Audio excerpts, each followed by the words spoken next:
इज़ा मात फ़ी बत्निही कम हफ़्ज़ूहु मिस्सलाह बादहुम युसल्लून व बादहुम ला युसल्लून।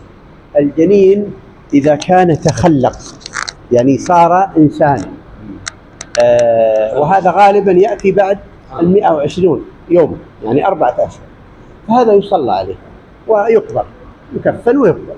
أما إذا كان قبل ذلك لا زال قطعة لحم فهو لا يصلى عليه ولا يقبر। कह रहे हैं कि बच्चे जो पेट में मर जाते हैं और ऐसी सूरत में लोग मुख्तलिफ हैं, किसी बच्ची में लोग पढ़ते हैं किसी नहीं पढ़ते, तो आम कायदा है कि जब अल्लाह सुब्हानहू व तआला इंसानी शक्ल सूरत बच्चे को दे देता है और वो गालिबन 4 महीने के बाद होता है। आप देख लें, औरतों को पता होता है, घर वालों को पता होता है कि ये बच्चे 4 महीने के बाद वफ़ात पाया है, तो उसके ऊपर जनाजा की नमाज भी होगी और उसको कफनाया भी जाएगा और दफन भी किया जाएगा। अगर उससे पहले का मामला है तो उसके ऊपर जनाजा